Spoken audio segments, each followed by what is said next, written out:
Assalamualaikum warahmatullahi wabarakatuh. Alhamdulillahirabbil alamin. Wassalatu wassalamu ala asyrafil anbiya wal mursalin nabiyyina wa maulana Muhammadin wa ala alihi washabbihi ajma'in.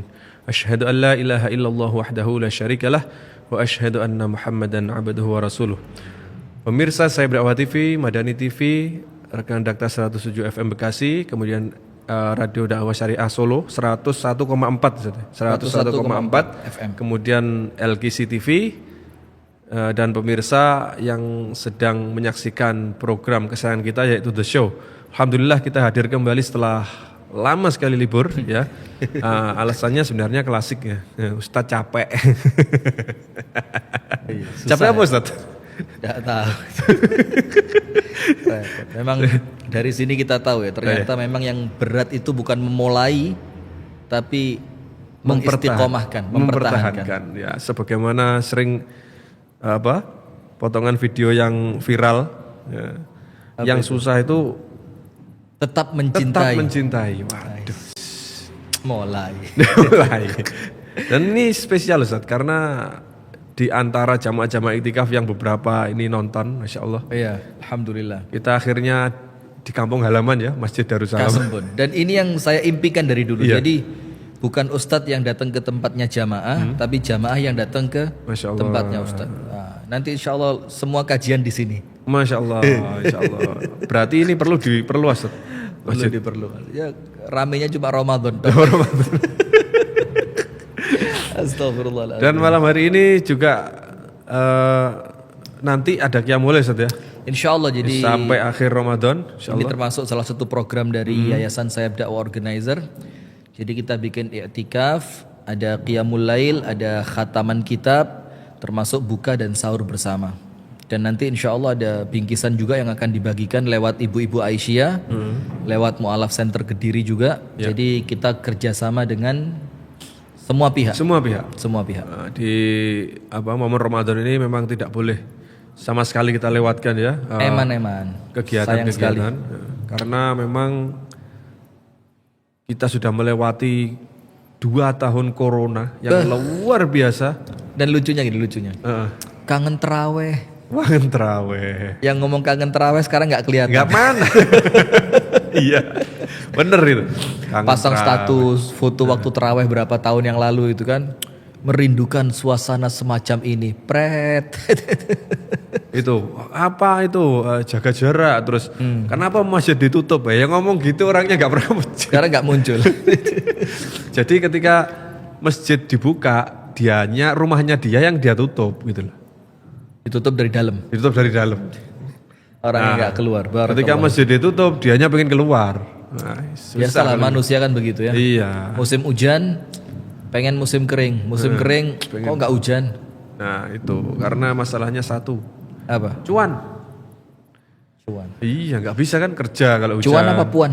Waduh, jangan. Ini live. Nanti urusannya ke BBM itu nanti. Iya, BBM, minyak, PPN. Tangisan itu.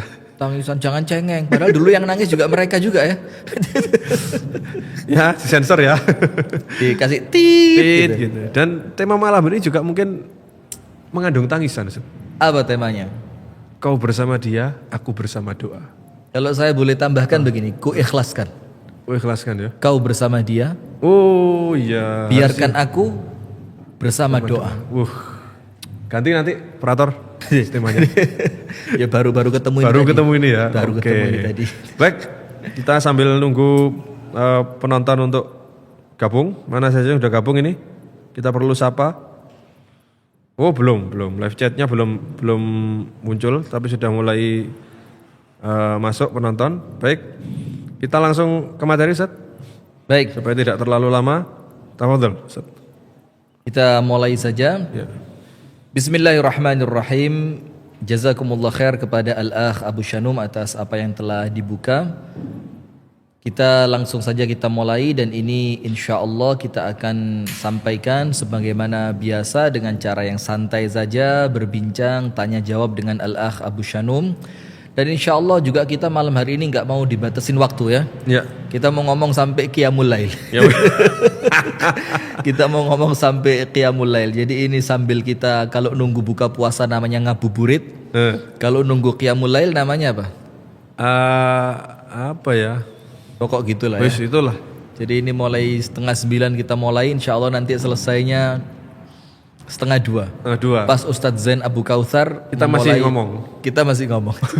Baik, bismillahirrahmanirrahim, kita mulai saja. Assalamualaikum warahmatullahi wabarakatuh. Waalaikumsalam.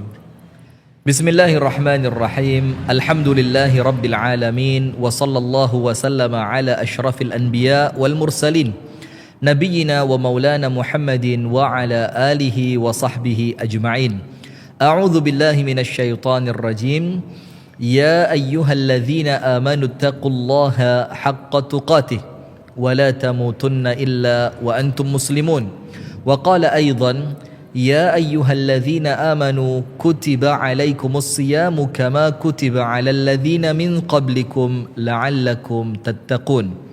وقال أيضا أعوذ بالله من الشيطان الرجيم بسم الله الرحمن الرحيم إنا أنزلناه في ليلة القدر وما أدراك ما ليلة القدر ليلة القدر خير من 1000 شهر تنزل الملائكة والروح فيها بإذن ربهم من كل أمر سلام هي حتى مطلع الفجر. وقال رسول الله صلى الله عليه وعلى آله وصحبه وسلم من قام ليلة القدر إيمانا واحتسابا غفر له ما تقدم من ذنبه أما بعد. Pemirsa Madani TV dimanapun Anda berada, Alhamdulillah sangat berbahagia sekali di malam hari ini kita bisa kembali menyapa pemirsa Madani TV dengan tayangan yang memang spesial kita siarkan melalui TV satelit yaitu Madani TV. Setelah beberapa lama seperti yang dibilang oleh Al-Akh Abu Shanum tadi kita libur ya. Ini nggak tahu ini libur atau apa kalau sekolah nggak masuk tanpa izin namanya apa? Bolos. Ini nggak tahu ini libur atau bolos karena kalau libur kan resmi ya. Kalau bahasa tanggal Jawanya merah, itu melincur. Melincur. Antum ngaco. Melincur. Kalau bahasa saya ngelimput. Ngelimput itu bahasanya, macam-macam ya. Bahasanya orang Malang. Artinya seharusnya masuk tapi dia meliburkan diri. Nah, terserah pemirsa lah ya. Mau dibilang kita ini libur atau meliburkan diri tanpa alasan, maafi muskilah. Tapi alhamdulillah di malam hari ini, di malam yang ke-25 di bulan Ramadan, untuk yang ikut penanggalannya teman-teman dari Muhammadiyah, dan malam yang ke-24 untuk yang mengikuti penanggalan yang dikeluarkan oleh pemerintah secara hisab maupun secara ru'yatul hilal. Alhamdulillah malam hari ini kita kembali bersua, bertemu, berbincang bersama untuk kemudian kembali sharing tentang masalah-masalah rumah tangga yang insya Allah di malam hari ini dipilihkan tema oleh Al-Akh Abu Shanum, kau bersama dia, aku bersama doa. Tapi tema yang saya pilihkan, ku ikhlaskan engkau bersamanya, biarkan aku bersama doa. Nggak tahu ini antum dapat inspirasi dari mana, nggak tahu ini curahan hati atau pengalaman. Enggak lah Ustaz. Apa ini keluarnya dari mana ini? Ini dari curhatan penonton curhatan atau bagaimana? Netizen. Inbox kan itu lama banyak juga enggak kejawab. Lah antum enggak balas sama sekali sudah. Inbox udah kira-kira 2 bulan enggak dibalas sama sekali. Jadi kita bersyukur kepada Allah Subhanahu wa taala atas kesempatan di malam hari ini yang semoga dengan rasa syukur yang kita haturkan kepada Allah, maka nikmat-nikmat Allah akan senantiasa Allah curahkan kepada kita. Amin ya rabbal alamin. Kemudian salawat beriring salam kita sampaikan kepada kekasih kita bersama, penyejuk hati kita, yang insya Allah kelak kita akan diberikan syafaat olehnya, yaitu Nabi besar, Nabi agung, An-Nabi Muhammad sallallahu alaihi wasallam beserta seluruh keluarganya, beserta seluruh istrinya, beserta seluruh sahabatnya, dan seluruh di antara umat dan pengikutnya ila yaumil qiyamah. Pemirsa Madani TV dimanapun Anda berada, yang semoga masih diberikan keistiqomahan untuk terus mengisi Ramadan dengan ibadah demi ibadah. Di awal pertemuan ini saya akan menyampaikan sedikit mengenai Lailatul Qadar. Saya tidak akan menyampaikan makna Lailatul Qadar, saya tidak akan menyampaikan keutamaan Lailatul Qadar karena tentu ini adalah ilmu yang senantiasa terulang. Dan bahkan saya yakin banyak di antara pemirsa Madani TV yang sudah faham apa itu Lailatul Qadar, apa keutamaannya. Tapi di malam hari ini saya akan menyampaikan secara singkat beberapa tips agar kemudian kita bisa mendapatkan keutamaan Lailatul Qadar. Yang ini disampaikan oleh para ulama, termasuk di dalamnya Al-Imam Ibnu Rajab Al-Hambali rahimahullahu ta'ala di dalam kitabnya Lataiful Ma'arif. Yang pertama, untuk orang yang menginginkan mendapatkan keutamaan Lailatul Qadar, nomor satu disebutkan di dalam riwayat yang dituliskan oleh Al-Imam Ibnu Rajab di dalam kitabnya Lataiful Ma'arif, jangan ketinggalan sholat isya dan sholat subuh berjamaah. Itu poin yang pertama. Jadi walaupun mungkin Anda tidak Allah berikan taufik, kemampuan untuk menghidupkan malam, selama Anda isya'nya berjamaah dan selama Anda subuhnya berjamaah, maka dikatakan faqad adraka nasiban min lailatul qadar, maka dia telah mendapatkan bagian dari Lailatul Qadar. Maka yang pertama, untuk pemburu Lailatul Qadar, jangan Anda tinggalkan isya dan subuh berjamaah. Nomor dua, membaca Al-Quran dan diperbanyak. Kenapa? Karena Lailatul Qadar itu identik dengan Al-Quran. Allah turunkan Al-Quran di Lailatul Qadar. Maka menjadi aneh apabila orang mengejar Lailatul Qadar tapi kemudian tangannya tidak menyentuh Al-Quran, lisannya tidak membaca Al-Quran. Maka yang kedua, untuk mendapatkan keutamaan Lailatul Qadar, hidupkan waktu malam dengan banyak membaca Al-Quran. Kemudian yang ketiga, mengisi malam itu dengan berdoa. Karena malam ini, yaitu malam Lailatul Qadar, adalah malam di mana Allah Subhanahu wa taala menetapkan takdir untuk setahun ke depan. Sampai ada satu doa dari Abdullah ibnu Abbas di mana dia mengatakan, Allahumma in katabtani syaqiyan famhuhu li waktubni minas su'ada. Ya Allah, apabila engkau telah mencatatkan takdirku termasuk orang-orang yang sengsara, maka hapuskan itu ya Allah, dan kumpulkan aku bersama orang-orang yang beruntung dan bahagia. Maka banyak berdoa. Kemudian yang keempat, ada satu zikir yang diajarkan oleh An-Nabi SAW kepada manusia yang paling dia cintai setelah Ibunda Khadijah, yaitu Ibunda Aisyah. Ketika Ibunda Aisyah bertanya, Ya Rasulullah, apabila aku melihat suatu malam, aku yakini malam itu adalah Lailatul Qadar, maka apa yang seharusnya aku baca? Maka An-Nabi SAW mengatakan, ucapkan wahai Aisyah radhiyallahu ta'ala anha, Allahumma innaka afuwun tuhibbul afwa fa'fu anni.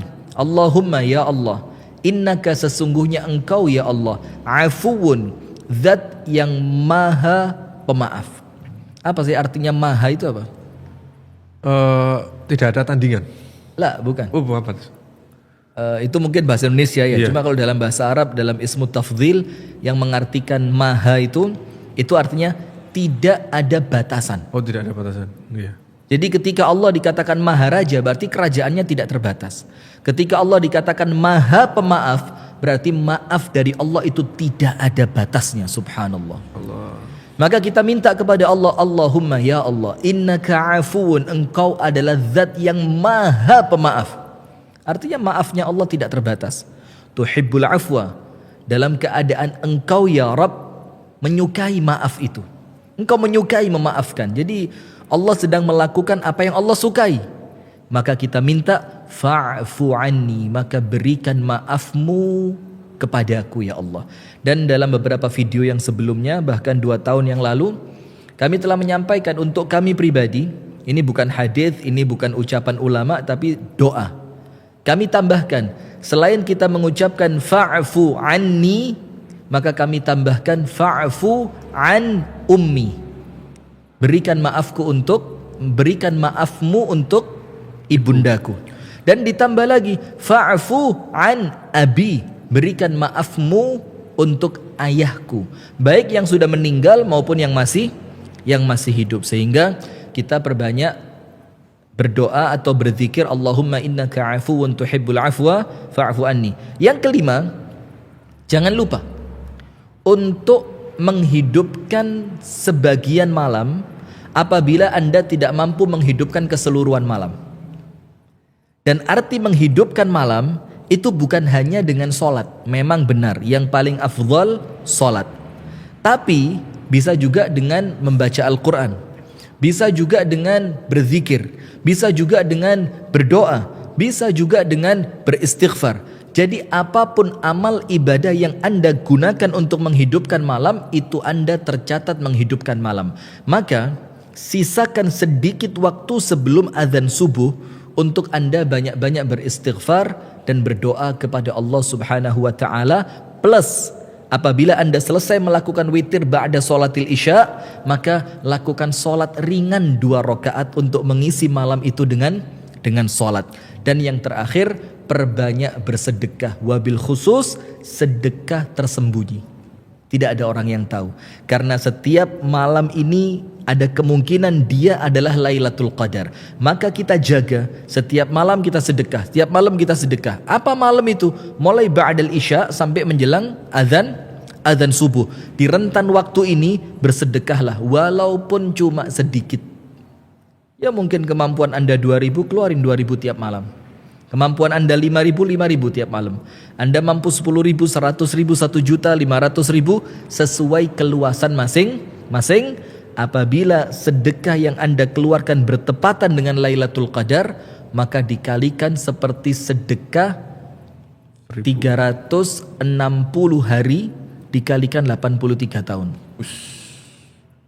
Karena hitungannya per harinya kan. Per hari. Nah, maka itu beberapa hal yang tentu perlu kita sampaikan tentang Lailatul Qadar. Penutup, tapi bukan penutup ceramahnya.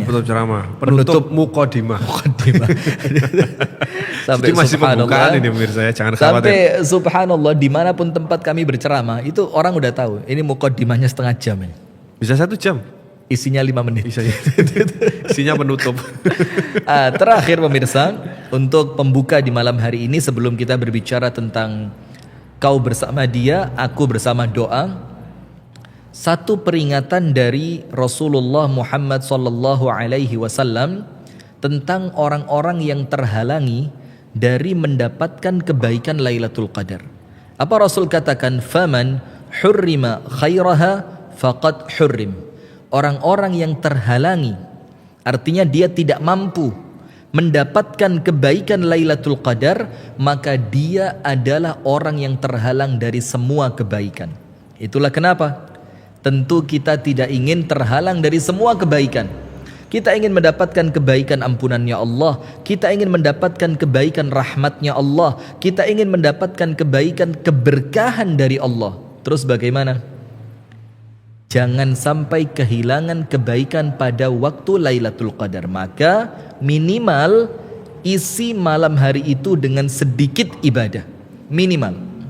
Agar ketika malam itu adalah Lailatul Qadar, Anda tidak terhalang dari kebaikannya. Barakallahu fikum wa jazakumullahu khairan. Kafaratul majlis dak? Enggak, jangan. Jangan. Baru mulai Ustaz ya. Ini kasihan nanti jauh-jauh ke sini. Mau nonton langsung the show ternyata 5 menit selesai. Jadi ini the show spesial ya. Spesial. Bagaimana Al-Akh Abu Shanum? Kemana arah materi ini kemana? Jadi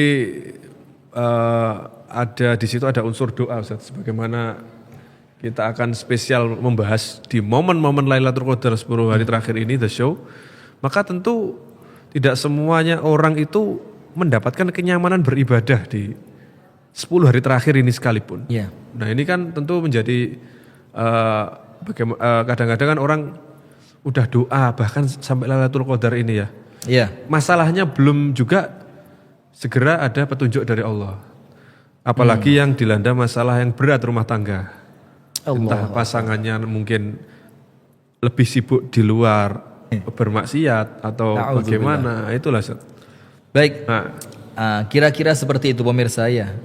Anda tentu paham. Jadi banyak sekali di kolom komentar atau kemudian masuk di DM Instagram ataupun masuk di inbox fanpage itu pertanyaan-pertanyaan tentang apa sih yang menguatkan saya ketika saya harus memilih bertahan ketika pasangan saya itu dalam tanda kutip ya berselingkuh. Tapi dia memilih apa? Bertahan. Jadi bersama doa bersama Allah ya. Bersama doa tentunya dan apa faktor-faktor yang lain yang kemudian menjadikan hati saya kuat di dalam perihnya bertahan bersama pasangan yang mengkhianati. Sementara sudah lama juga dia sepertinya bertahan menunggu ada sesuatu yang baik. Ternyata juga goyah juga gitu Ustaz. Karena kan Pasti tentu kan. iman itu naik turun. Nah, Selain iman itu naik turun, kadang-kadang mood kita itu, perasaan ini kadang-kadang juga kalau pas enak bisa sabar. Kalau pas nampaknya nggak enak, rasanya pengen udahlah selesai aja gitu kan. Iya. Nah, baik pemirsa. Dalam tema kau bersama dia, aku bersama doa. Ini sebenarnya tema ini pernah kita sempat sampaikan secara global di acara The Show yang sama. Waktu itu temanya apa?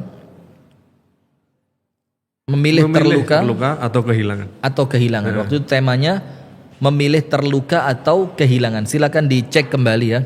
Dan waktu itu kita banyak berbicara tentang ketika seseorang itu memilih kehilangan, ya kan? Jadi ketika dia kehilangan, apa sikap yang harus dia lakukan? Nah, maka sekarang ketika Anda memilih terluka dengan mempertahankan rumah tangga. Jadi rumah tangganya ingin dipertahankan. Saya nggak mau rumah tangga saya rusak.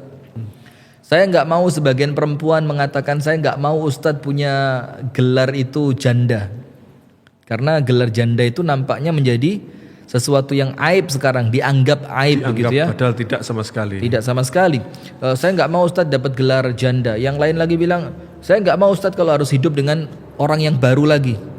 Saya harus penjajakan ulang. Nah, maka dia memilih bertahan dalam keadaan pasangan hidupnya itu telah mengkhianati dia. Nah, sekarang kita mulai poin yang pertama, tentu sesuai tema kita, dengan doa. Tentu dengan doa.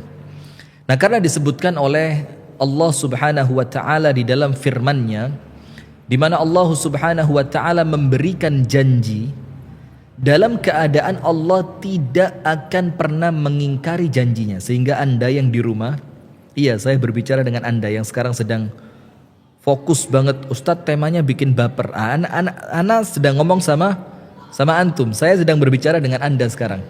Yakin bahwa tidak ada di antara doa Anda yang oleh Allah diabaikan tanpa diberi. Karena Allah Ta'ala telah berfirman dan Allah berjanji di dalam firman-Nya, dan Allah la yukhliful mi'ad, tidak akan pernah mengingkari janjinya.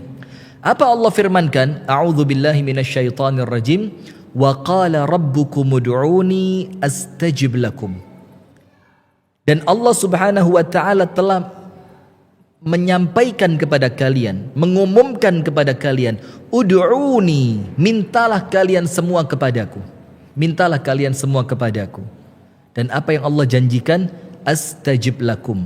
Aku akan berikan apa yang kalian minta kepadaku, kata Allah.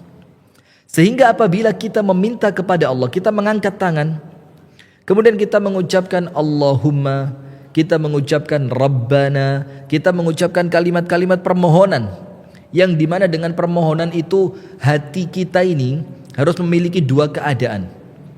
Perhatikan, Rasulullah SAW bersabda untuk Anda yang ingin doanya diijabah, Anda yang seakan-akan tidak punya cara lain ya Allah kecuali doa, ikhtiar mentok sudah.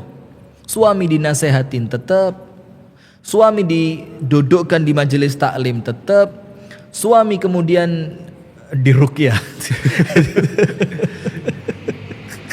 Dipanggilkan tukang ruqyah ya. Ustaz tolong suami saya Diruqyah, jangan-jangan kepelet perempuan. Akhirnya kan suaminya tahu tuh nggak pulang gitu. Kenapa? Karena takut diruqyah. Iya, nggak pulang sekalian. Ada tukang ruqyah. Subhanallah. Sudah Nah, diberikan ini juga ya, pelayanan lebih gitu ya. Udah totalitas sudah. Udah Kalau totalitas. ikhtiar, sebagian mengatakan udah mentok Ustadz ikhtiar. Saya layani dia, saya sopan di hadapannya, saya berbicara lembut kepadanya, saya mendoakannya, saya semuanya sudah. Saya kumpulkan dengan teman yang baik, saya datangkan ke majelis taklim semua. Ketika Anda merasa sudah tidak punya senjata lagi dan senjata pamungkas harus Anda keluarkan. Nah, ini Rusia dan Ukraina. Senjata pamungkasnya udah mau keluar kan gitu. Ini senjata pamungkas, senjata terakhir. Kalau main kartu, namanya kartu apa? Remi, Lah, domino, bukan? yang kartu yang Kartu truf. jagoan. Kartu trufnya udah Iya. keluar. Apa? Bukan truf yang saya maksud. As. Kartu as. Jazakumullah khair. Ini ternyata suka main kartu, bahaya ini. Ternyata bukan cuma wibu dia. Ya, untung ikut iktikaf ya. Untung ikut-ikut enggak kita bully terlalu ya. Nah, sudah kartu as ini. Ini kartu as harus keluar. Apa senjata terbesar kita? Doa. Nah, ketika Anda sedang mengeluarkan senjata terbesar, maka Rasulullah mengingatkan apa? Wa innallaha, sesungguhnya Allah subhanahu wa ta'ala la yaqbalu du'aan, tidak akan mengabulkan doa, tidak akan. Dari siapa? Min qalbin, dari seorang hamba yang ketika dia berdoa ghafil, hatinya lalai dari Allah, hatinya merasa tidak perlu dengan apa yang dia minta. Jadi doa itu cuma sekedar kayak apa ya? Formalitas. Rabbana atina. Itulah kenapa kemudian tahun ini saya udah ngomong ke umi saya bilang saya tidak mau ngimamin sholat witir. Karena tentu bayang-bayang putra kami yang barusan meninggal itu tentu Masih muter di sini itu luar biasa. Maka saya nggak mau. Cuma umi saya kemarin maksa. Umi saya bilang, wes bismillah harus witir. Ditunggu kamu yang witir. Saya sempat keluar, saya cari mana sahal ini kan, ternyata sahal tidak ada. Saya bilang la haula wala quwata illa billah. Saya witir akhirnya ya betul-betul witir baru seperempat udah kacau, sampai rukuk 2 kali. Sampai selesai witir bukan sujud malah rukuk karena udah nggak kuat. Nah, kenapa kita sampai ketika berdoa itu betul-betul menangis, ketika kita berdoa itu betul-betul sampai mungkin tangan kita bergetar, sampai kemudian pikiran kita itu udah nggak kepikir lagi kalau doa kita terlalu panjang. Kenapa? Karena Rasulullah mengatakan Allah tidak mengabulkan doa Anda apabila ketika Anda berdoa hati Anda itu lalai. Lalai itu apa? Tidak ingat sama Allah, tidak merasa penting dengan apa yang dia minta di dalam doanya. Dia pikirannya kemana-mana. Doanya Allahumma innaka afuwun tuhibbul afwa fa'fu anni, tapi mikirnya belum beli baju lebaran. Wah. Iya saja, karena seringnya berdoa terus bahkan merem pun kan sudah di luar kepala gitu ya. Keluar secara otomatis tek gitu. Urut pula. Urut gak berubah. Nah, itu Allah tidak suka. Jadi kita berdoa itu kita sedang meminta kebutuhan kita kepada Allah yang dikatakan oleh Rasulullah Allah tidak akan menerima kalau hatimu lalai. Itu yang pertama. Yang kedua, lahin. Fa innallaha la yaqbalu du'aan min qalbin ghafilin lahin. Allah tidak akan mengabulkan doa dari hati yang lalai kepada Allah dan hati yang main-main. Main-main itu apa? Dia nggak pernah ibadah, dia tidak pernah baca Al-Quran, dia tidak pernah khusyuk di dalam sholatnya, dia tidak pernah tadharru, merendahkan diri di hadapan Allah. Tiba-tiba doa, ini orang main-main ini, dan Allah tidak akan terima. Nah, itulah kenapa pemirsa yang dirahmati oleh Allah Subhanahu wa taala, ketika kita berdoa harus ada 2 perasaan di dalam hati. Apa itu? Khaufan wa tama'a. Apa itu khaufan? Khaufan adalah rasa khawatir kalau doaku oleh Allah tidak diijabah. Karena apa yang kita minta itu sesuatu yang kita butuhkan. Jadi kerasa betul, ya Allah saya butuh banget, saya minta ini ya Allah. Bukan sekedar saya mengucapkan doa yang penting dapat pahala, bukan. Tapi saya minta ya Allah yang apabila tidak Engkau perkenankan, maka saya hancur ya Allah. Begitu, jadi khaufan. Rasakan di dalam hati, saya nggak bisa ya Allah apabila doa saya nggak Engkau kabulkan.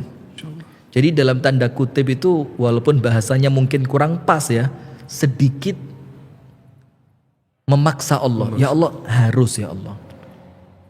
Kalau enggak Engkau beri ya Allah, hancur saya udah.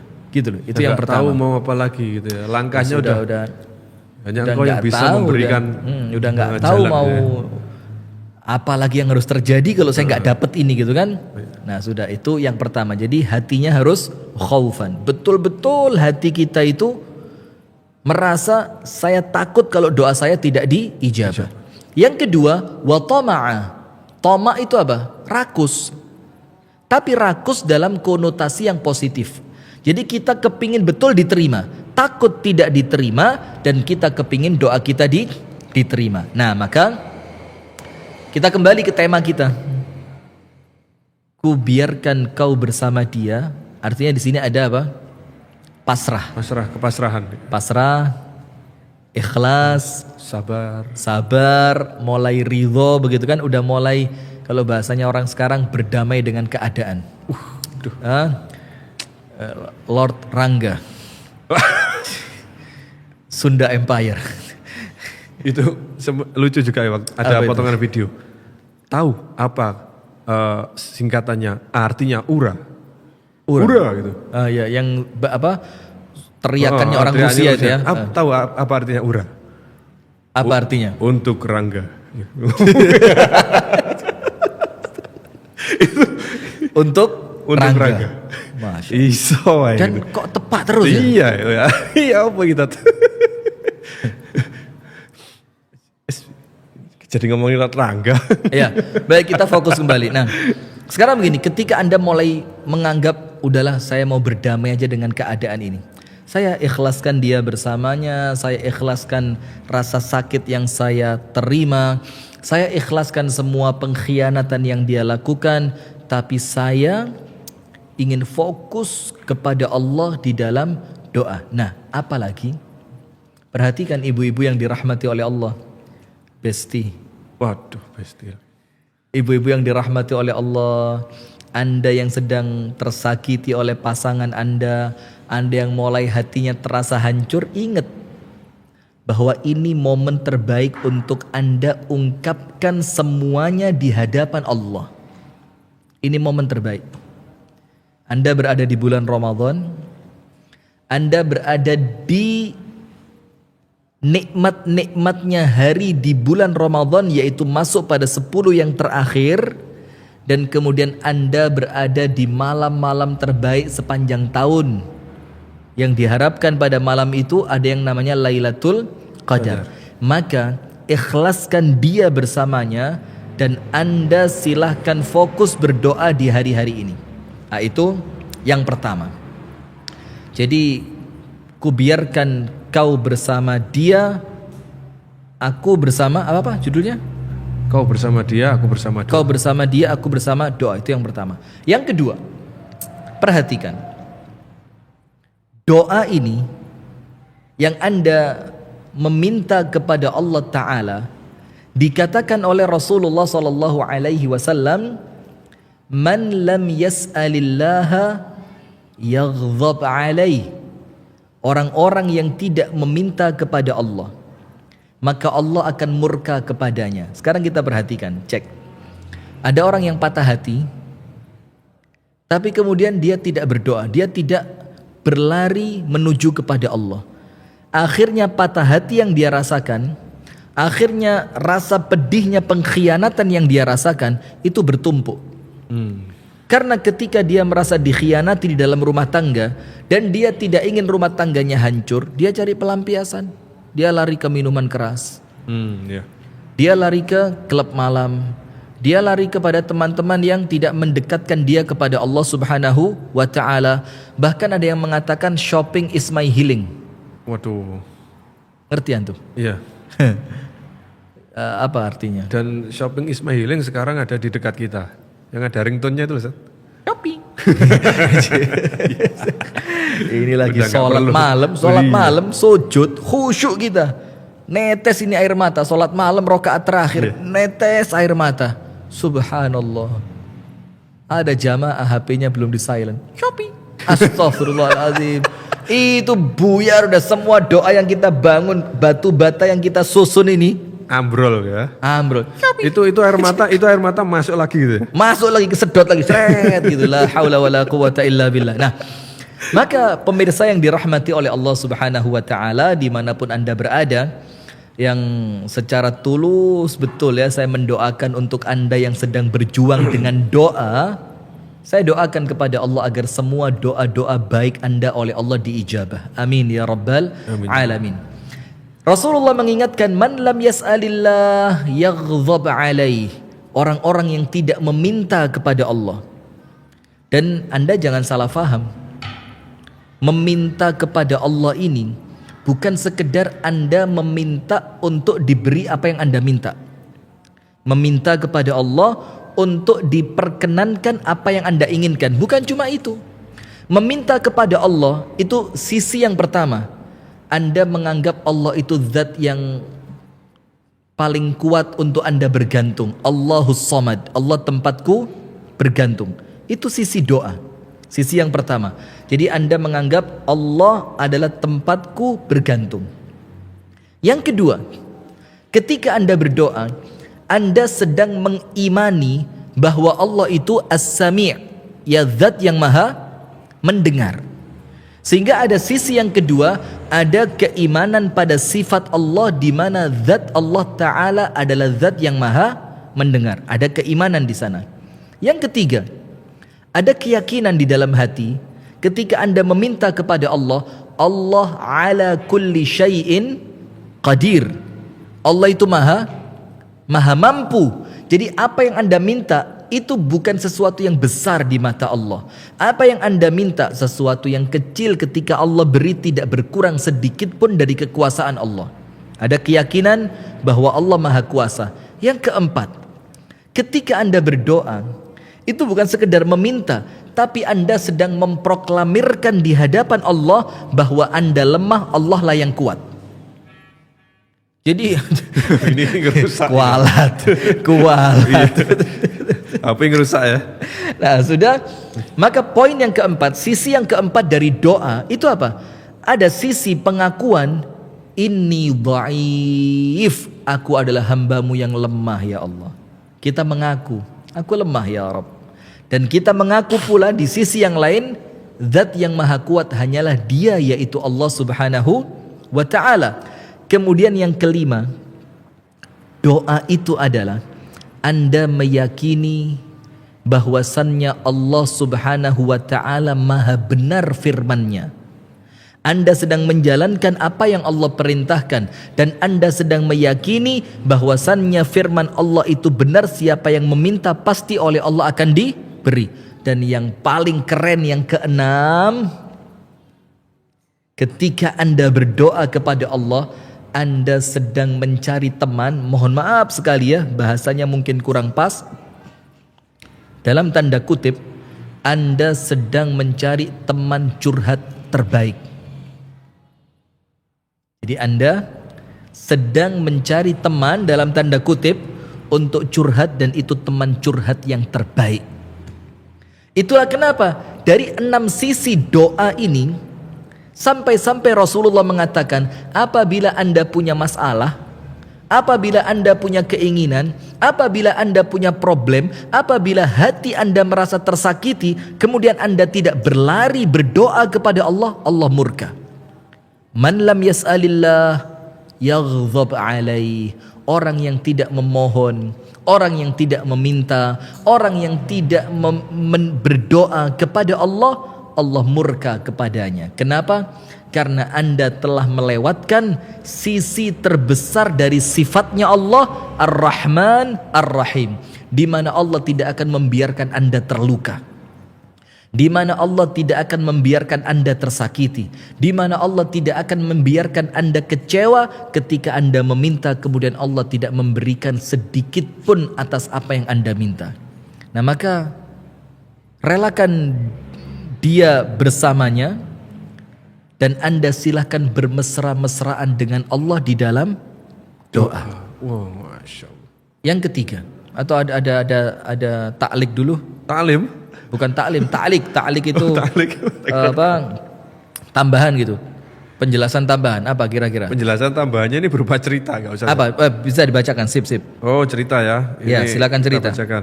Kita paling baik untuk mendengarkan cerita. Assalamualaikum Ustaz, di dalam bulan Ramadan ini penuh berkah dan bahagia, tapi saya dapat kehancuran dan kecewa karena suami saya menikah dengan janda dan saya diceraikan Ustaz. Hidup jauh dengan keluarga, ingin hidup dengan suami selama 13 tahun, akhirnya berpisah juga. Ustaz, aku sudah minta kepada Allah dan berdoa sekuat tenaga, tetapi ini hasil yang aku dapat. Doakan aku Ustaz agar mendapat jodoh yang lebih baik. Allahumma ya Allah. Jadi ujung-ujungnya yang meninggalkan justru yang Jadi di istri ya. Yang meninggalkan justru yang menceraikan. Jadi si suami kan diceraikan oleh suaminya ya. Iya. Memilih untuk pergi tapi juga jelas gitu loh keputusannya. Yang lebih susah kan ketika meninggalkan tapi menggantung. Ini pemirsa juga perlu tahu ya, pemirsa Madani TV dimanapun Anda berada. Jangan Anda kira ketika kita membaca curhatan semacam ini itu kita jadikan bahan candaan. Tidak sama sekali. Jadi ketika kita membaca di kolom komentar, ketika kita membaca DM yang masuk lewat Instagram, ketika kita membaca inbox yang dari fanpage ngaji bareng itu kita membaca dalam hati kita itu ikut merasakan luka. Jadi kita merasa kok nampaknya kita didekatkan dengan orang-orang yang senantiasa curhat dengan masalah-masalah yang berat. Jadi ada yang bilang, sampai antum masih ingat dah? Ini pemirsa mungkin saya ingatkan ya. Ada saudari perempuan ya yang tinggal dekat dengan kita di daerah-daerah Jawa Timur sini, kerja ke luar negeri dengan impian nanti ketika pulang uang dari gajinya dia bekerja di luar negeri itu sudah menjadi rumah. Maka dia ngomong sama suaminya, saya kirim tiap bulan, kamu bangun rumah karena tanahnya sudah ada. Subhanallah, tiap bulan istrinya kirim. Sampai 2 tahun si istri pulang, suami nikah dengan perempuan lain dan rumah nggak jadi apapun. Jadi uang kiriman tiap bulan itu dipakai oleh suaminya untuk hidup bersama istri barunya. Coba. Tapi yang bikin kita luar biasa ketika membaca cerita ini Ustaz. Itu ketika di belakang ada harapan. Semoga saya mendapatkan yang lebih baik. Ini kan karunia gitu loh. Artinya keluasan hati. Sesuatu perasaan yang dimunculkan oleh Allah itu berupa optimisme gitu. Itu poin yang ketiga. Sabar dulu ya. Ketiga. Sabar dulu ya. Iya. Jangan buru-buru, nanti cepet habis ini. Kan nggak jadi Tersanjung 7 nanti kan. Itu film Tersanjung aja diputer-puter sama produsernya sama penulis ceritanya sampai jadi 7. Kita mau begitu juga ini. Jadi pelan-pelan ya. Kita tanggapi dulu ya curhatan dari ibu siapa tadi? Hamba Allah ya. Hamba Allah yang kemudian membangun rumah tangga selama 13 tahun. Kemudian tanpa sepengetahuannya suaminya menikahi seorang janda.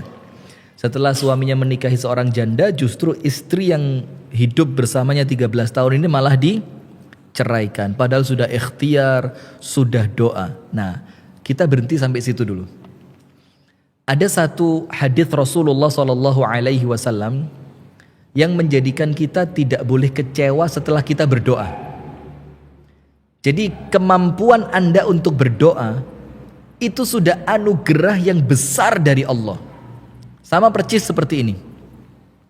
Ada postingan-postingan di Facebook yang bagus sekali ya. Ada tulisan aku menunggu rezeki dari sholat duha. Aku kira sholat duha itu mendatangkan rezeki. Padahal sholat duha itu sendiri adalah rezeki dari Allah. Nah sama seperti Anda. Ketika Anda berdoa kemudian Anda mengatakan padahal saya sudah berdoa Ustadz. Anda tidak tahu bahwa doa yang Anda lantunkan untuk didengarkan oleh Allah Zat yang Maha Mendengar, itu karunia besar yang Allah beri untuk Anda. Sehingga kemampuan Anda ketika ada masalah, Anda berlari dengan berdoa, berlari menuju apa? Doa itu anugerah yang tidak Allah berikan kepada semua orang. Karena seperti yang kita sampaikan tadi kan, seperti yang kita sampaikan, ada orang yang ketika terkena masalah larinya ke klub malam, larinya ke miras, larinya ke bahkan mungkin malah berselingkuh. Kamu kira aku nggak bisa? Kamu dengan satu perempuan, kamu dengan satu perempuan, saya dengan 7 laki-laki. Ini keinginan terpendam kalau itu bukan. Astagfirullahaladzim. Sudah, maka ketika Anda mengatakan padahal saya sudah berdoa Ustadz, padahal saya juga sudah berikhtiar ya Ustadz, maka Rasulullah mengingatkan begini, setiap orang yang berdoa pasti Allah akan ijabah, illa kecuali untuk siapa? Musta'jil. Apa itu musta'jil? Orang yang tergesa-gesa di dalam doanya. Kemudian para sahabat bertanya, bagaimana ya Rasulullah orang yang musta'jil, yang tergesa-gesa dalam doanya, yang sampai engkau katakan doanya oleh Allah tidak akan diberi? Rasulullah mengatakan, qad da'autu walam yustajabli. Aku sudah berdoa, berkali-kali aku berdoa, berkali-kali aku minta, tapi tidak kunjung diijabah. Itu tergesa-gesa. Maka justru ketika Anda katakan saya sudah berdoa ya Ustadz, hati-hati, boleh jadi justru karena itu doa Anda oleh Allah belum diijabah.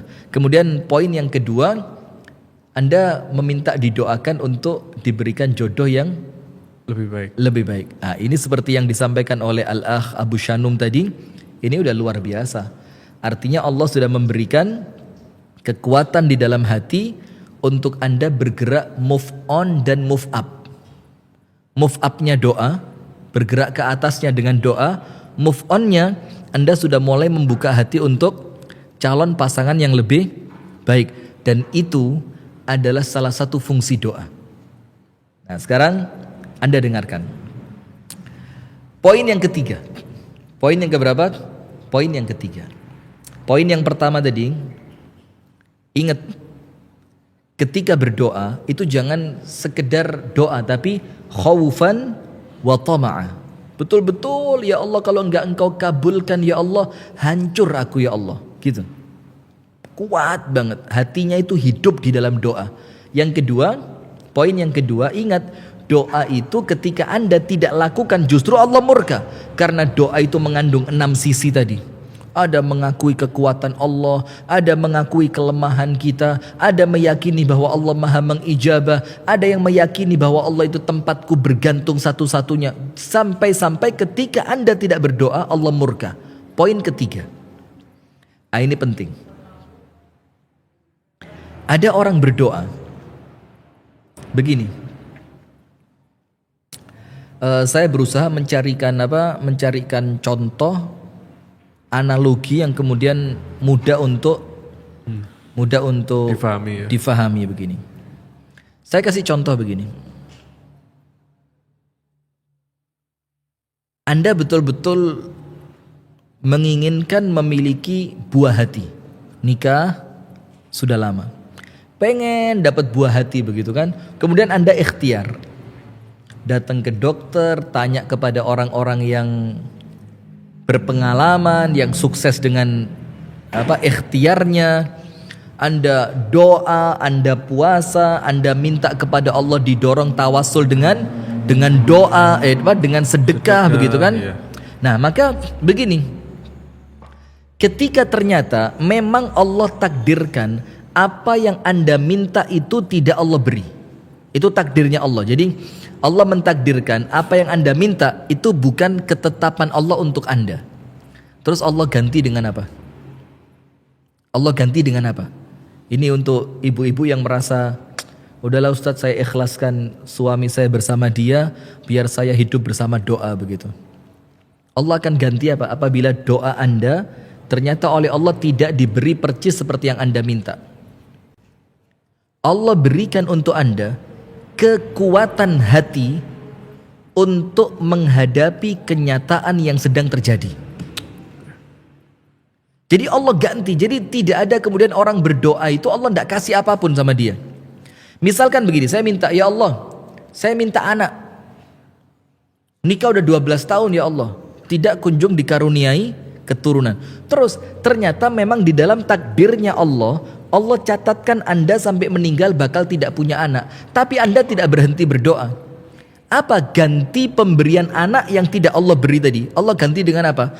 Allah kasih kepada Anda hati yang kuat, iman yang kuat untuk mampu menerima takdir tidak punya anak. Jadi Allah kasih apa? Kekuatan. Jadi Anda tidak punya anak itu menurut orang lain beban, tapi Anda santai banget. Nggak apa-apa, biasa. Loh, kamu kehilangan salah satu amal yang pahalanya tidak putus loh. Dibilang, saya bisa kejar lewat yang lain. Ada ilmu manfaat, ada sedekah jariah, kan tidak cuma hanya anak yang soleh, kan begitu. Jadi Allah ganti dengan kekuatan. Maka ini berkaitan dengan pertanyaan ibu tadi ya, curhatannya ya. Saya sudah berdoa Ustadz, ingat, tidak semua yang Anda minta kepada Allah itu apabila Allah beri maka akan mendatangkan kebaikan untuk Anda. Pelan-pelan ya, ini speednya mulai kecepatan. Begini, tidak semua yang Anda minta kepada Allah apabila Allah beri maka Anda tambah baik, belum tentu. Ada beberapa keadaan di mana ketika tidak Allah beri, justru itu baik buat Anda. Justru lebih baik. Nah, tapi ketika Allah tidak memberi, Allah ganti dengan hati yang ikhlas, ridho, kuat untuk menerima ketetapan Allah. Maka ketika Anda mengatakan aku bersama, doa itu Anda sedang menata mental Anda, meminta tolong kepada Allah Ta'ala untuk kembali menata puzzle yang sudah berantakan tadi. Jadi kan dia mulai nyusun hidupnya mulai dari nol bersama suaminya. Jadi bukan cuma Pertamina ya, dari nol ya mas. Waduh. tapi ke sana. Iya, lagi-lagi Pertamax berapa sekarang? Pertamax? Iya. 12 berapa ya? 12 setengah atau berapa tuh? 12 setengah. Iya. Ya Allah. Dulu masih minta orang tua nggak berat-berat amat. Sekarang kroso. Kroso. Ya Allah ya Karim. Iya. Dan itu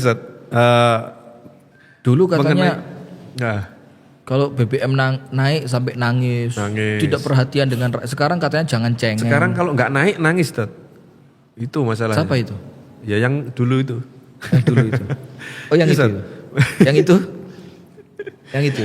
Dan mengenai doa yang orang sering mungkin kok nggak dikabulkan ya, itu ternyata Ustadz kebanyakan adalah doa-doa yang ketika dikabulkannya itu terlihat mata. Padahal kan seperti kuatnya hati, seperti sifat optimis, itu kan sesuatu yang tidak terlihat gitu loh. Iya. Dan memang berat Ustadz untuk betul-betul memahami bagaimana sih meyakini sesuatu yang Allah berikan tapi yang nggak terlihat. Nah ini gimana Ustadz? Jadi begini, pemirsa juga perlu fahami dengan baik, nikmat itu secara terlihat ataupun tidak itu dibagi menjadi dua.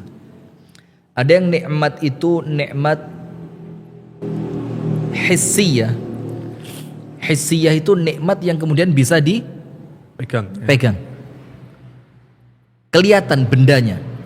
Bisa dirasakan oleh panca indera, mata ngelihat, telinga mendengar, lisan bisa merasakan, tangan menyentuh, mungkin kaki bisa menggunakan. Itu namanya nikmat hissiyah, hassas, bisa disentuh. Tapi ingat, nikmat hissiyah belum tentu mendatangkan ketenangan di dalam hati. Contoh, berapa banyak orang kaya yang kemudian masih korupsi. Padahal secara nikmat kasat mata kita lihat mobilnya mewah. Bahkan bukan cuma 1, 5, 6, 7. Bahkan mungkin dia punya showroom mobil. Tapi masih korupsi. Dan pajaknya ditanggung negara. Ada. Ada. Kan uangnya dari korupsi kan ditanggung negara berarti. Saya mau model begitu.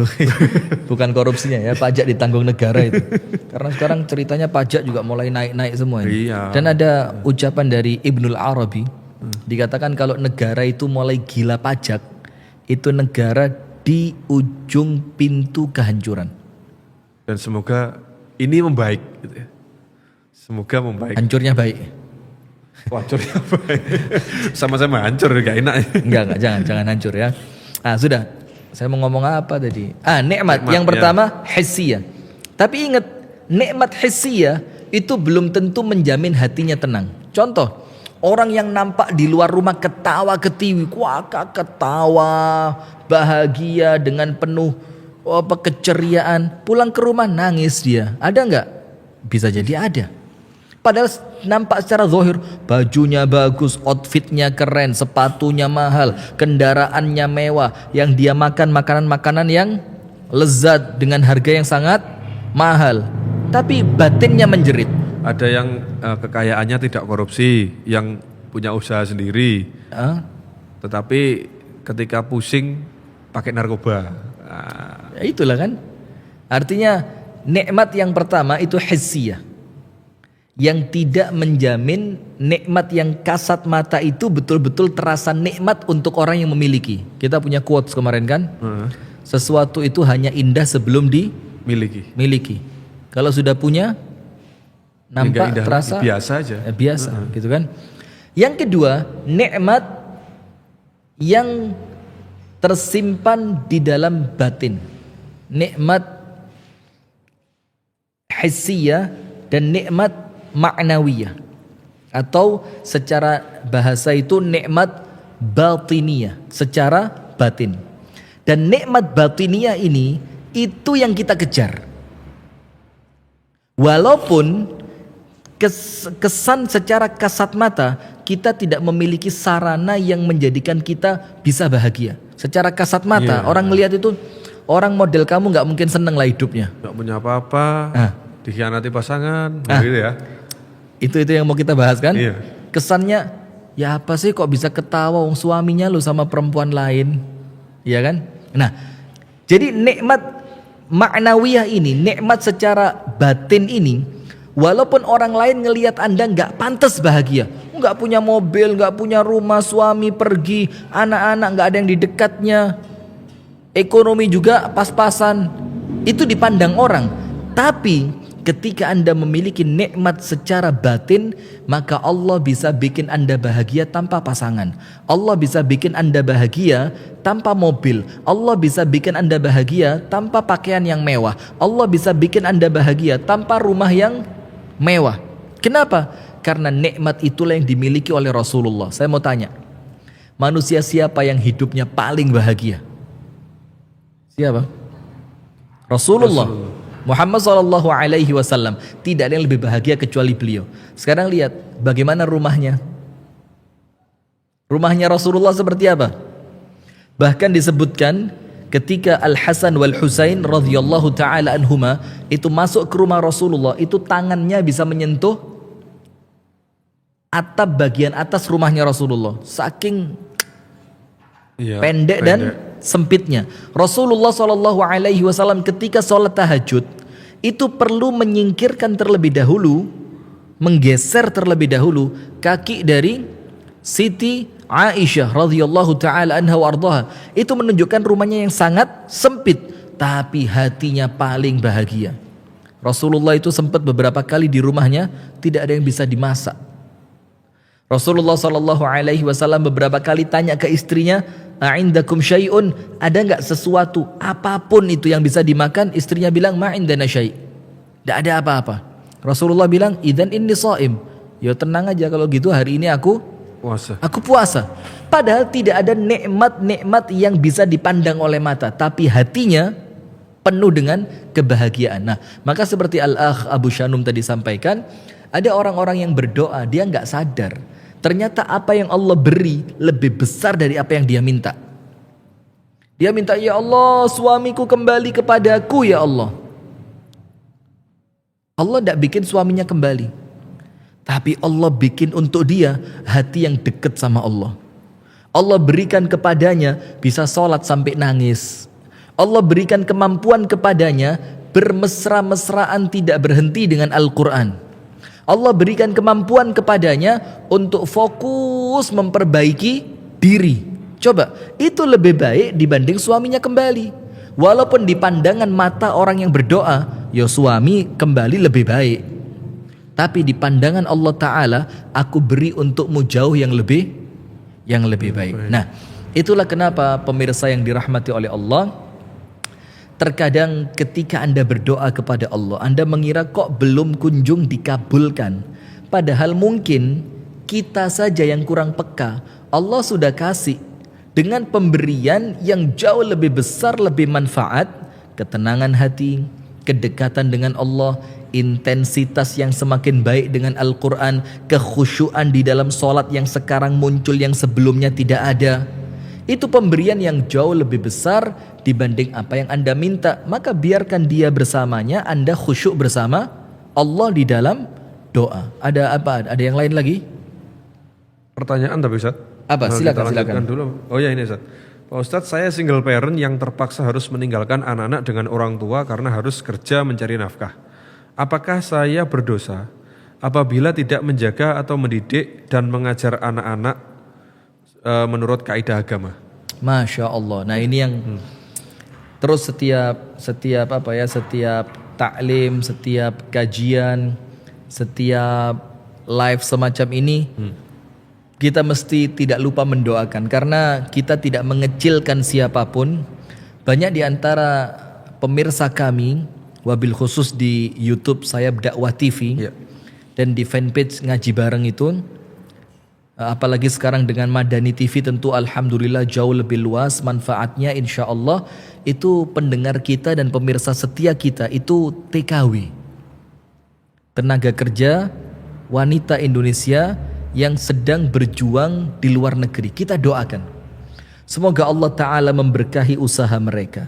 Semoga Allah Ta'ala memberikan kesehatan kepada mereka. Semoga Allah Ta'ala menjadikan keberkahan di dalam rezeki yang mereka kumpulkan. Semoga Allah Ta'ala segera memberikan waktu yang terbaik untuk mereka kembali ke tanah air, untuk kembali berikhtiar bekerja di kampung halaman. Insya Allah begitu yang senantiasa kita doakan untuk pemirsa setia kita yang ada di Qatar, yang ada di Taiwan, yang ada di Hong Kong, yang ada di Jepang, yang ada di Saudi Arabia. Kita doakan semoga Allah berikan keluasan rezeki, keberkahan umur, keberkahan kesehatan, sampai kembali bisa ke tanah air dan membuka usaha di tanah air dan di kampung halaman. Amin ya rabbal alamin. Ini pertanyaannya dilematis, karena apabila kita jawab berdosa dalam keadaan Allah meletakkan dia pada posisi harus bekerja, paham nggak? Iya.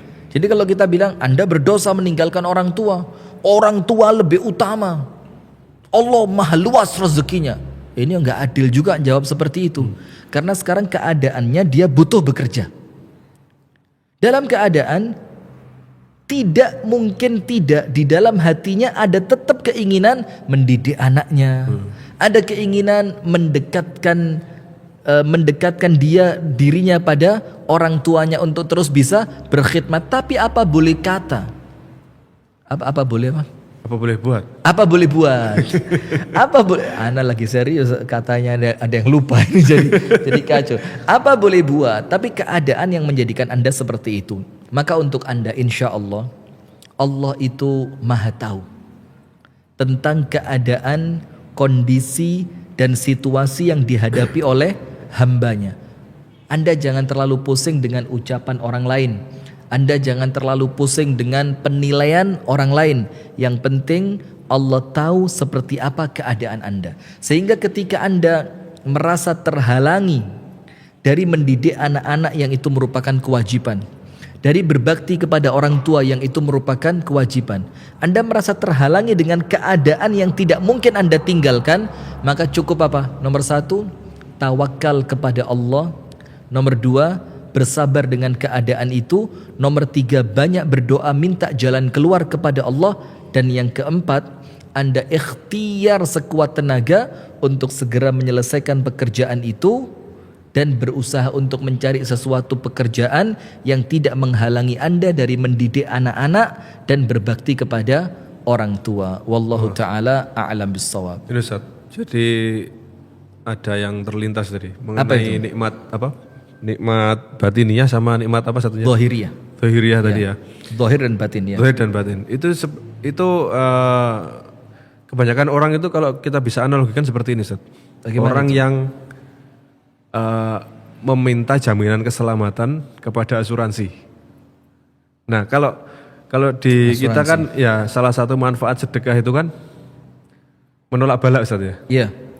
Jadi bagaimana cara meyakini betul bahwa kalau sedekah kan konsepnya menolak bala. Jadi balanya itu belum datang. Tapi udah ditolak. Nah, ini kan sesuatu yang benar-benar kita nggak tahu gitu, Ustaz. Gaib gitu. Tapi asuransi itu menunggu kecelakaannya dulu, baru ada treatment. Ini kan sesuatu yang bisa dilihat. Nah, ini kan memang faktanya begitu. Orang lebih tertarik pada sesuatu yang seolah-olah solve problem. Jadi masalahnya ada dulu diselesaikan, tapi malah tidak memilih masalahnya belum datang udah hilang. Iya ya, masuk akal juga ya. Iya. Antum kok tumben agak cerdas malam ini. Jadi ini masuk akal sekali pemirsa. Jadi ada manusia itu yang lebih condong, lebih yakin atas jaminan dari manusia dibandingkan dia meyakini jaminan yang Allah berikan. Baru tadi pagi kita baca, tadi pagi pukul 9 di kitab Ta'limul Muta'allim itu tentang qiyamul lail, tentang sholat tahajud, di mana orang yang sholat tahajud Allah tidak akan menghinakan dia. Ini artinya asuransi yang kita bayar untuk mendapatkan jaminan dari Allah. Bayar asuransinya bukan pakai uang, tapi pakai ikhtiar untuk bangun di waktu malam. Jaminan asuransinya apa? Allah menjamin Anda tidak akan dihinakan di esok hari. Dan esok hari itu bisa jadi besoknya langsung, bisa jadi masa depan Anda tidak akan Allah hinakan, bisa jadi kehidupan akhirat Anda pasti mulia. Dengan asuransi bayarnya lewat sholat tahajud. Nah, maka sekarang begini. Salah satu yang seperti Al-Akh Abu Shanum sampaikan tadi, dengan sedekah. Dengan sedekah. Di mana dibilang sedekah itu tadfa'ul bala, mencegah terjadinya musibah. Berarti dia menyelesaikan masalah jauh sebelum masalah itu datang. Iya, ini kan wah, lebih keren. Lebih keren. Jadi nggak sempat bermasalah. Nggak sempat bermasalah gitu loh. Nah, maka terutama juga pemirsa yang dirahmati oleh Allah, apabila Anda mulai mengikhlaskan kau bersama dia, aku bersama doa, itu tidak cukup dengan hanya doa-doa saja. Tapi kita perlu juga mengantisipasi munculnya masalah-masalah lanjutan itu dengan sedekah. Terutama di waktu-waktu yang terbaik seperti ini, kita perlu betul-betul yakin, kita perlu betul-betul faham, dan ini ngomong iman. Ngomongnya apa? Iman, bahwasannya apa yang Allah firmankan tidak mungkin dusta. Apa yang Allah janjikan tidak mungkin diingkari. Semua yang Allah berikan pasti yang terbaik. Ini ngomongnya ngomong iman ini. Kenapa? Karena kita sedang diuji untuk meyakini bahwa apa yang kita lakukan untuk Allah Ta'ala akan mendatangkan kebaikan untuk diri kita pribadi. Contoh, bahasanya Al-Akh Abu Shanum tadi apa? Sedekah. Contohnya tadi apa? Sedekah. Maka dikatakan bahwasanya sedekah itu menolak bala. Nah, maka untuk para ibu yang di rumah, para suami yang di rumah, orang tua yang mengkhawatirkan anaknya, seorang anak yang mengkhawatirkan orang tuanya, seorang kekasih yang mengkhawatirkan kekasihnya, itu maka beri jaminan bahwa Anda akan senantiasa selamat dengan orang-orang yang Anda cintai dengan apa? Sedekah. Karena sedekah ini bukan menyelesaikan masalah ketika masalahnya datang, tapi menghindarkan Anda dari datangnya masalah. Dan itu insya Allah lebih menyenangkan. Kira-kira begitu ya. Barakallahu fikum. Ustaz, ada lagi Ustaz. Pak, silakan. Mohon doanya. Karena lebaran ini sendiri, karena mengikhlaskan suami dengan istri siri, Apakah saya salah karena sudah keluar dari rumah untuk mengontrak? Karena nikah sirinya dengan tetangga sebelah. Allahumma ya Rabbana ya Allah. Ya Allah, ada ya ternyata kejadian seperti Jadi ini. Ya. memang kalau kita amati dari banyaknya curhatan-curhatan yang muncul ya, memang nampaknya di dalam rumah tangga itu yang banyak menjadi korban itu dua. Nomor satu anak-anak, nomor dua istri. Nomor satu siapa? Anak-anak. Karena kelalaian ayahnya, karena ayahnya kepincut dengan perempuan lain sampai lupa dengan anak-anaknya. Kemudian yang dijadikan korban yang kedua adalah istri. Itulah kenapa banyak sekali curhatan-curhatan itu seperti tadi. Mohon doanya agar dikuatkan karena tahun ini sendiri lebarannya karena suami lebih memilih istri sirinya. Nah, maka apakah saya salah ketika saya sudah pergi dari rumah? Mohon maaf sekali, jawabannya Anda salah. Karena apapun yang terjadi, walaupun memang berat tentunya ya, dan kami doakan mudah-mudahan Allah berikan taufik dan kekuatan kepada Anda. Amin ya Rabbal Alamin. Apapun yang terjadi, seorang istri dilarang keluar dari rumah suaminya. Bahkan setelah dicerai dengan talak yang pertama, itu gak boleh keluar dari rumah suami sampai selesai masa iddahnya, yaitu 3 kali masa suci. Selama di masa iddah tadi, dia tidak boleh keluar dari rumah suaminya. Apalagi hanya karena kemarahan kepada suami karena suami melakukan kesalahan. Tapi ingat, salah tetap salah. Untuk ukuran berdosa besar atau kecil itu urusannya siapa? Allah Ta'ala. Karena Allah yang lebih tahu. Kamu keluar ini melakukan kesalahan, tapi ada alasannya. Dan alasannya cukup berat. La yukallifullahu nafsan illa wus'aha. Allah tahu kemampuan Anda sebesar apa, maka ketika Anda keluar dengan kesalahan itu, Allah yang menentukan kadarnya. Bahkan boleh jadi Anda tidak berdosa di mata Allah Ta'ala, walaupun di pandangan manusia Anda melakukan kesalahan. Karena kita sekedar menghukumi zahir yang nampak secara hukum, sementara batin, besarnya dosa, dia bersalah apa tidak di mata Allah, itu kita serahkan kepada siapa? Allah Subhanahu wa Ta'ala. Barakallahu fikum. Ya Pak Abu Syanum, kita cukupkan di sini. Satu lagi Ustaz ya. Baik, silakan. Assalamualaikum Ustaz. Saudara perempuan saya diselingkuhi. Saudara. Kemudian malah difitnah sama si pelakor. Sampai suaminya menikahinya. Jadi suaminya menikahinya pelakor itu. Kemudian menggunakan sihir pemisah supaya suaminya membencinya. Padahal saat ini hamil. Yang pakai sihir ini saudaranya. Pelakornya tadi. Pelakornya jadi supaya. Ini kan punya saudara. Iya. Saudara. Kemudian suaminya selingkuh. Nah sampai si pelakornya ini menggunakan sihir pemisah. Kemudian membenci istrinya yang tadi itu padahal dalam kondisi hamil. Nah ini solusinya bagaimana? Kalaupun memang benar menggunakan sihir. Nah, jadi Anda punya adik atau kakak perempuan yang kemudian diselingkuhi.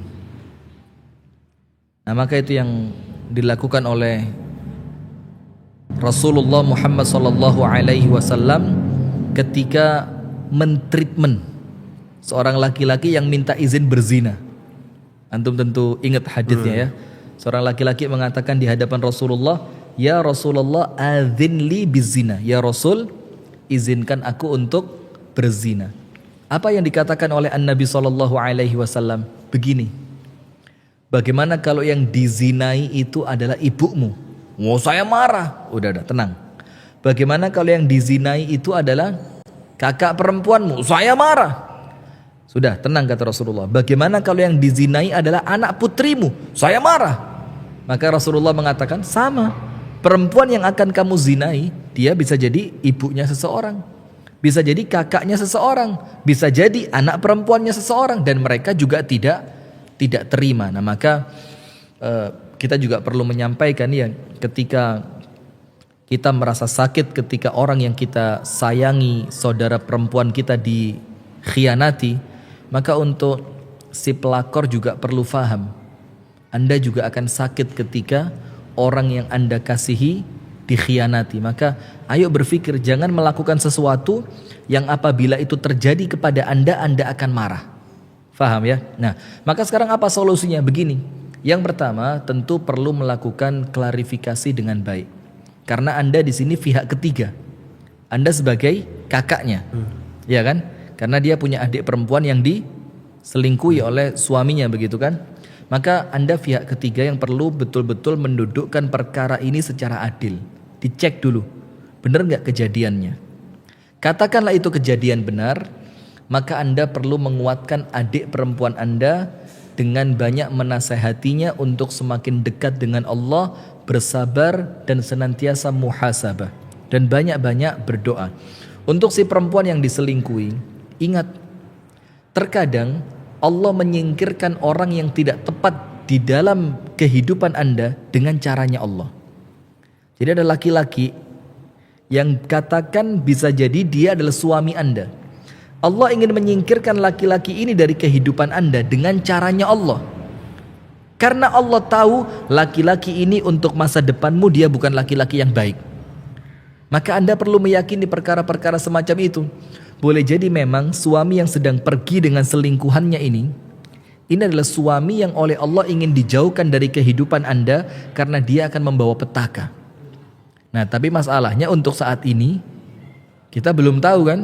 Pokok saya mau sama dia, dia suami. Nah, kemudian masalah sihirnya. Sihir itu dilarang dilawan dengan sihir. Namanya nusyrah. Pakai shin, nusyrah. Nusyrah itu melawan jin dengan jin. Yang ini kemudian juga mendatangkan keburukan. Wa kana rijalun minal insi ya'udzuna bi rijalin minal jinni fazaduhum rahaqa. Ada seorang laki-laki dari kalangan manusia meminta pertolongan kepada seorang laki-laki dari kalangan jin dan tidak menambahkan untuknya kecuali dosa. Nah, maka dengan itu Anda perlu melawannya dengan banyak berikhtiar, beribadah kepada Allah. Zikir pagi dan petang jangan lupa. Salat 5 waktu yang tertib. Kalau perlu banyak baca Al-Quran dan jangan lepas wudhu. Barakallahu fikum wa jazakumullahu khairan. Ya, tentunya ini Ustaz ya, kalaupun bisa nggak bisa sendiri ya ada praktisi ruqyah begitu saja. Kalaupun keadaannya memungkinkan Ustaz. Tentu. Kita bisa minta tolong kepada orang lain untuk meruqyah. Dan keadaan itu sulit Ustaz. Kadang-kadang itu kondisinya nggak seperti yang dibayangkan. Kadang-kadang ya gimana orang terkena, kemudian orangnya nggak ada di rumah. Ini kan susah mau ya Allah. Betul. Treatment gimana gitu ya. Mungkin akhirnya aku bersama doa ini ending-endingnya Ustaz ya. Aku bersama seperti doa. tema kita pada malam hari ini. Baik pemirsa, karena waktu juga sudah malam, kita akan segera akhiri dan insya Allah The Show akan hadir kembali nanti pada Syawal Ustaz ya. Iya, karena ini sudah menjadi kebiasaan kami semenjak 10 tahun yang lalu. Itu di bulan Syawal itu semua pengajian rutin diliburkan. Karena habis ngejos di bulan Ramadan ya. Kultum terawih, kultum ba'da subuh, bahkan sekarang khataman kitab. Masya Allah. Kadang-kadang kita juga perlu calling down. Ya, mendinginkan suasana dikit lah. Kita mau safar seperti ganti busi ya. Ganti busi. Kok tahu antum? Ya Allah ya Rahman. Nah, rasanya ini saya yang refresh Ustaz. Karena kadang-kadang sudah nyaman sama siaran tuh, gak siaran ya sumpek ya. Iya betul, gitu memang iya. Jadi bahkan di awal-awal corona yang lalu ya, 2 tahun yang lalu kita kan tiap hari di studio. Tiap hari. Itu setelah Idul Fitri tuh kayak bingung mau ngapain. Iya. Masih corona. Sehari kadang-kadang kita live sampai 3 kali. Khataman kitab tauhid itu kan sama pernah 4 kali. Jadi ada yang jam 6 kan pernah itu. Hari Ahad apa gantinya Ahad pagi kan.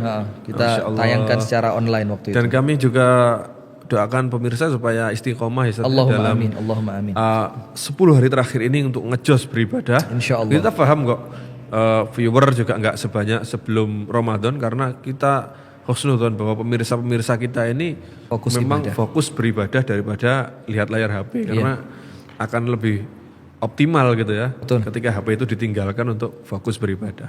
Masya Allah, jazakumullah khair wa barakallahu fikum. Kita sampaikan kepada pemirsa, semoga istiqomah dan mendapatkan kemenangan di Ramadan ini. Ustaz. Amin ya rabbal alamin. Amin. Dan insya Allah kita cukupkan. Kita juga mohon doanya kepada pemirsa.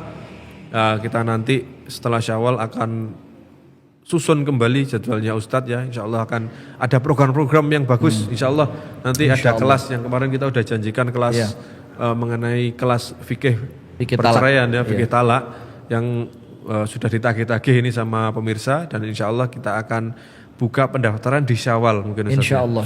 Dan akan kita laksanakan pendaftarannya, kita buka selama ya mungkin 1 atau 2 bulan. Setelah itu kita eksekusi kelasnya ya. Insya Allah. Anda bisa sharing banyak-banyak nanti tentang seluk beluk itu, talak cerai, itu. rujuk. Ya, karena banyak sekali hal-hal yang kita ternyata setelah sharing ini baru tahu. Artinya umumnya orang kan setelah ditalak langsung pergi. Kalau yang si istri ini enggak mau pergi, suaminya yang nyuruh pergi. Nah, ini kan menjadi polemik yang banyak sekali dialami oleh pelaku atau yang sudah mengalami itu di rumah tangga. Baik pemirsa, kita pamit dulu. Insya Allah kita ketemu lagi di akhir Syawal atau setelah Syawal insya Allah. Apabila ada kurangnya, ada kesalahan, ada sesuatu yang kurang berkenan di hati para pemirsa, kami mohon maaf yang sebesar-besarnya. Kita tutup dengan doa kafaratul majelis. Subhanallah wa bihamdik, asyhadu an la ilaha illa anta, astaghfiruka wa atubu ilaik. Walhamdulillahirabbil alamin. Assalamualaikum warahmatullahi wabarakatuh. Waalaikumsalam warahmatullahi wabarakatuh.